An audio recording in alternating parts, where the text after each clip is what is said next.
Mga friendship, ito na ang aking ulo at saka buntot ng bangos. Ito, pinirito ko tong dinain ko kahapon. Mga friendship, ayan. Diba? Nung una, paksiw. Ngayon naman, daing na prito. Eh, malapit na siyang maluto mga friendship. Binaliktad ko na. Hindi ko na pinakita kung paano baliktarin ang ulo at saka buntot.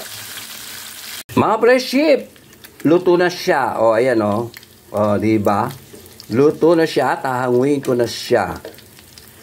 At magluluto na ako mamaya ng ulam. At ito ang pangsasahog ko. O, diba mga friendship? O, sige na mamaya na ako ni mga friendship. Mga friendship, mag-umpisa na tayo maghugas. Ay, maghugas. Magluto. At ito ang walang katapusang hugas bigas. Ay, di pala tubig. Wala akong hugas bigas ngayon mga friendship dahil nagsain ako kaninang umaga. Ayan. Tama na kaya yan?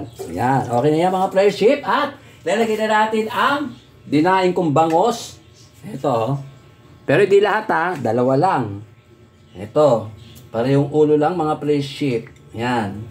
Pakukuloan natin yan. Lalagyan natin ang halubaybay. Walang katapos ang halubaybay mga friendship. Ayan.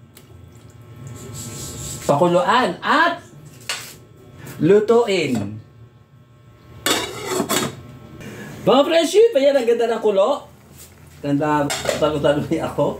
Ilalagay ko na ang dilaw na tawag dito kalabasa na bigay sa akin ng aking friend.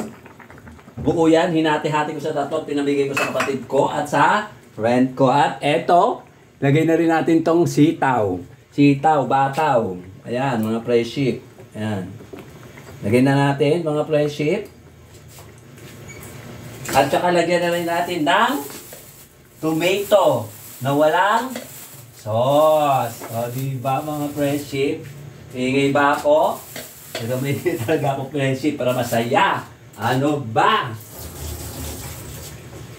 Eto, lalagyan ko ng dalawang tomato na walang sauce. Tomato lang.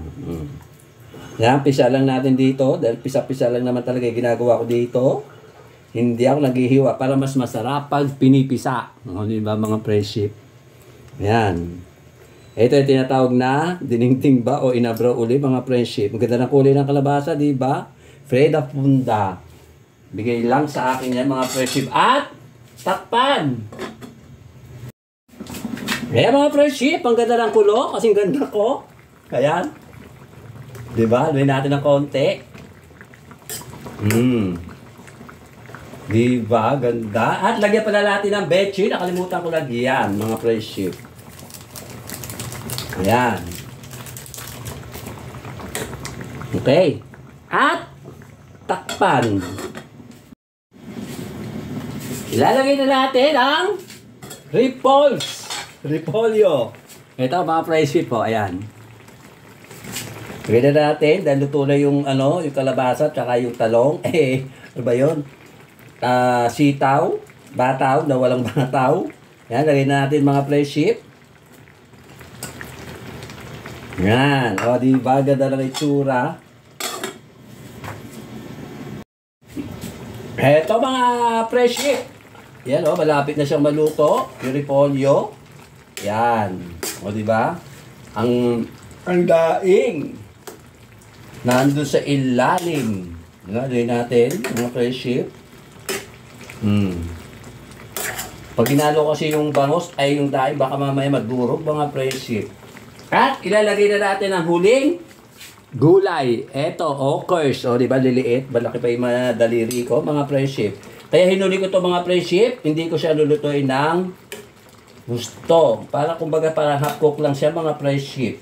Kasi pagka luto-luto, malapot at malagkit siya, mga friendship. Takpan! Ingay ko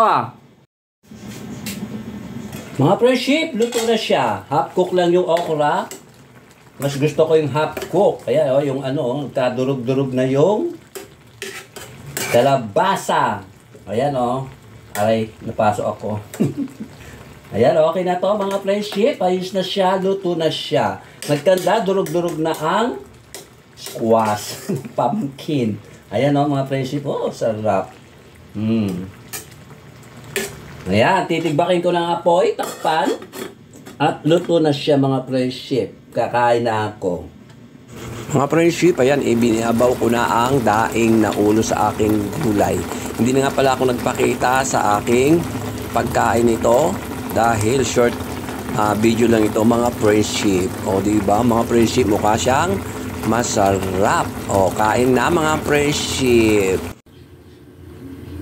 Mga friendship, ito na ang aking finished food.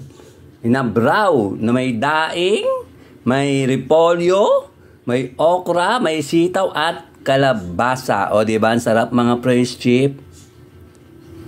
Ayan o, diba? Sarap.